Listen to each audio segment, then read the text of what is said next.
Hello everyone, या व्हिडिओमध्ये आज आपण इयत्ता पहिलीचा 3.10 इंग्रजीचा हा धडा पाहणार आहोत. The ant and the pigeon.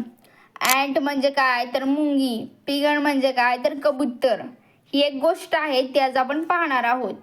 Listen and enjoy म्हणजे काय तर ऐका आणि एन्जॉय करा म्हणजे मज्जा घ्या. हे पहिलं चित्र दिसत आहे तुम्हाला. ह्याच्यामध्ये काय दिसतंय तर एक मुंगी पाण्यामध्ये पडलेली आहे आणि ती काय करते, अशी पोहायचं बघते पण तिला पोहता येते का नाही येते.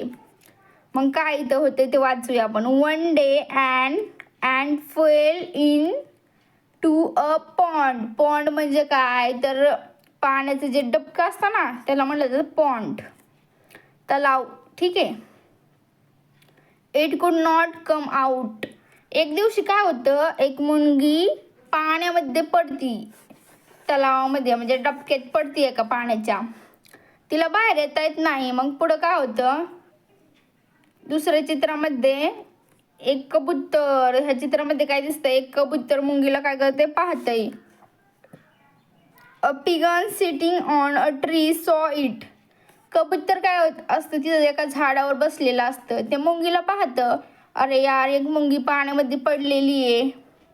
The pigeon threw a left leaf into the pond. Pigeon काय करतं, थ्रेव म्हणजे काय तर एक पान आहे ना ते तोडतं झाडाचं आणि पाण्यामध्ये टाकतं, म्हणजे त्या पाण्याच्या पॉन्डमध्ये डबक्यामध्ये टाकतं. तर मग काय होतं, पुढं मुंगी त्याच्यावरती चढून बाहेर येत असन. मग हे तिसऱ्या चित्रामध्ये काय दिसतंय आणि काय होतं, कबूतर पान टाकतं पाण्यामध्ये. तर मग काय होती, the ant climbed on to the leaf it safely come out of the pond. म्हणजे काय होतं, जेव्हा कबूतर पान टाकतं तर मुंगी काय करते, पानावर अलगद चढती आणि त्या पॉन्ड म्हणजे त्या डबक्याच्या कडेला येते आणि बाहेर येते, तिचा जीव वाचतो. आता पेज पलटा, पुढच्या पेजवर काय ते पाहूया. आता ह्या चित्रामध्ये तुम्हाला काय दिसत आहे, कबूतर इथं बसलेलं आहे. एक शिकारी त्या कबुतराला मारतोय आणि हे मुंगीने काय केलं पाहिलंय. आता इथे वाचूया. After a while a hunter saw the pigeon he aimed at the pigeon with the gun. म्हणजे एक शिकारी येतो, तो काय करतो, कबुतराला पाहतो आणि त्याच्यावर निशाण धरतो बंदुकीने.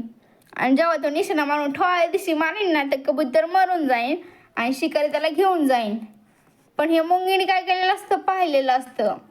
तर खालच्या चित्रामध्ये काय होतंय ते पाहूया. The ant saw this it climbed up his foot and bit him. ती काय करते, पटक्यात जाती आणि त्या शिकारीच्या पायावर चढती आणि त्याला इथे काय करते, चावती. मग काय होतं, शिकारी मोठ्याने वरडतो आणि बंदुकीचा नियम चुकून जातो. The hunter cried he missed his aim. The pigeon heard the gunshot and flew away. ह्या चित्रामध्ये काय होतंय तर तो शिकारी असतो ना त्याचा नियम चुकतो आणि मग नियम चुकल्यानंतर त्यांनी गोळी तर सोडलेली असते ना, तर मग गोळीचा काय होतं, आवाज येतो, ठोया दिशी आवाज येतो. मग काय होतं, कबूतर तो काय आवाज ऐकतो आणि कबूतर पळून जातं, उडून जातं. आणि मग मुंगीला काय, त्याला थोडी मुंगी सापडणार आहे, मुंगी तर छोटी असते ती पण निघून जाती. मग अशा पद्धतीने कबुतराने मुंगीचा जीव वाचवला, म्हणून मुंगीने सुद्धा कबुतराचा जीव वाचवला.